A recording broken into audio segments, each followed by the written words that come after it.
Halo,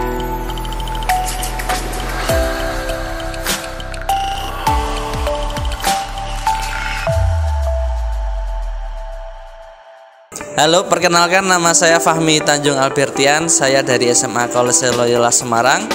Hari ini saya akan membawakan rencana aksi 2 dalam PPL kali ini. Selamat menyaksikan.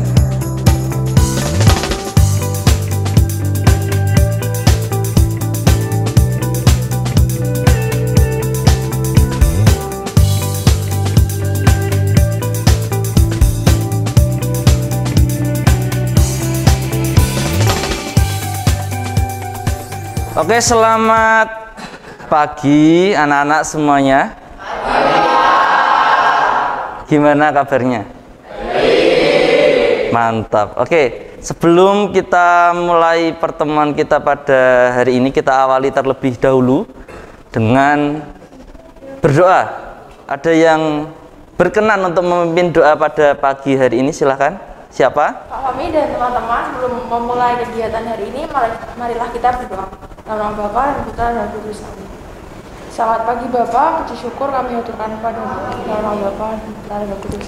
Terima kasih. Kita sudah awali pembelajaran hari ini dengan berdoa. Semoga diberi kelancaran atas apa yang akan kita lakukan hari ini. Apalagi kemarin sudah berhari Minggu Ria, pasti semangatnya sudah terkumpul kembali. Meskipun terlihat dari wajah-wajahmu ya agak ngantuk-ngantuk gimana gitu ya nggak apa-apa. Kita akan awali pembelajaran kita bisa lebih fokus lagi.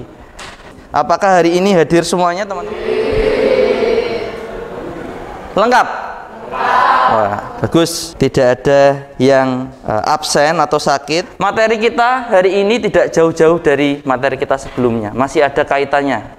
Kalau sebelumnya kita sudah membahas tentang unsur dan prinsip seni rupa, dan kalian juga sudah mewujudkan unsur itu sendiri dengan membuat lingkaran warna yang kalau kemarin sudah membuat lingkaran warna, itu kan bagian dari unsur seni rupa.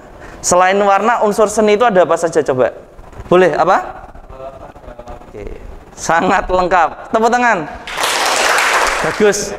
Unsur seni itu ada garis, titik, bidang, bentuk, tekstur, ya, warna, dan gelap terang. Kalau prinsip pasangannya ini, prinsip boleh, ayo coba. Keseimbangan, irama, komposisi, ya, proporsi. Tepuk tangan lagi.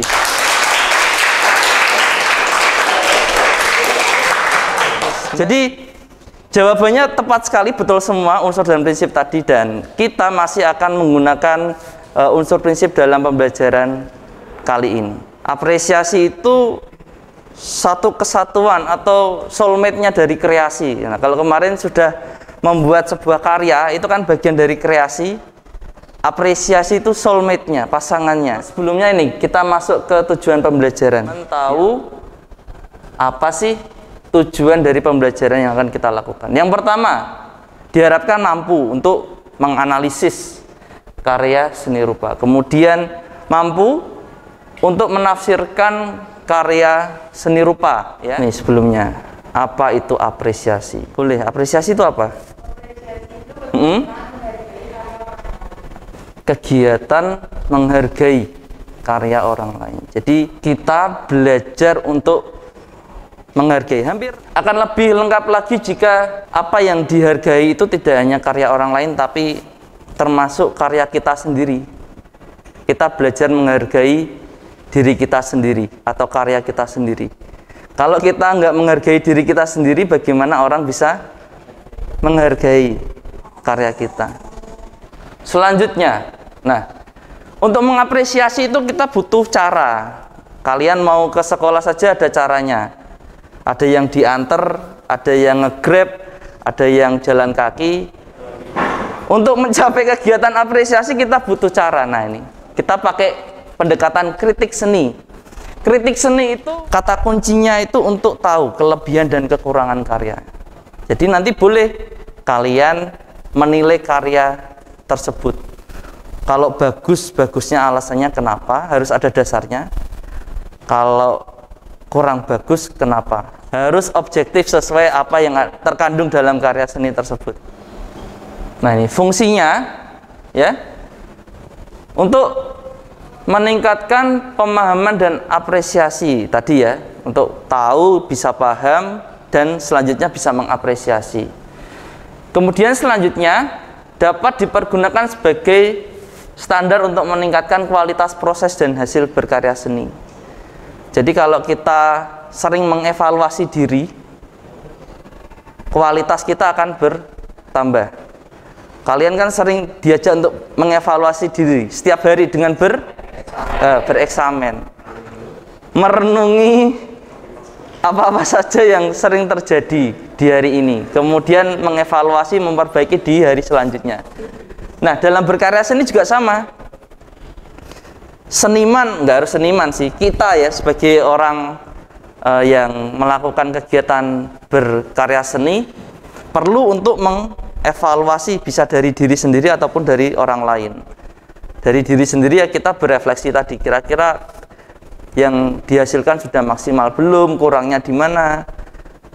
Kalau kita menilai diri sendiri pasti juga nggak bisa secara maksimal, jadi kadang perlu masukan atau komentar dari orang lain yang melihat dari sisi yang lain. Dalam membuat kritik seni ada 4 tahapan. Yang pertama deskripsi, analisis formal, interpretasi, dan evaluasi. Mungkin tahapan-tahapan ini kalian juga sudah familiar. Jadi coba Pak Fahmi pengen bertanya, ada yang tahu nggak tentang deskripsi? Kansa, coba. Menjelaskan suatu objek dalam kata-kata.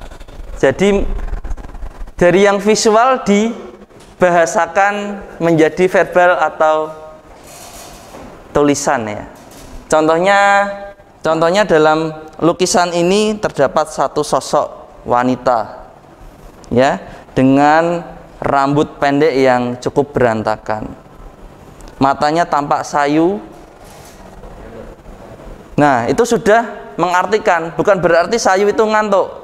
Ya, jadi mendeskripsikan hanya menyebutkan saja, tidak perlu mengartikan. Selanjutnya, analisis formal. Tahu analisis formal apa? Coba, silakan. Menjelaskan unsur dalam karya seni. Oke, bagus. Tadi ya, kalau unsur, nah ini cuma unsur. Ada pasangannya apa selain unsur? Prinsip. Jadi dalam analisis formal ini bisa menjelaskan unsur dan prinsip dalam karya seni rupa itu. Ada gariskah, titikkah? Ya, nanti silakan diamati.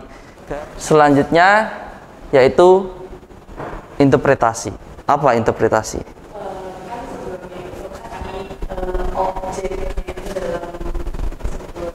Dalam sebuah karya seni. Oke.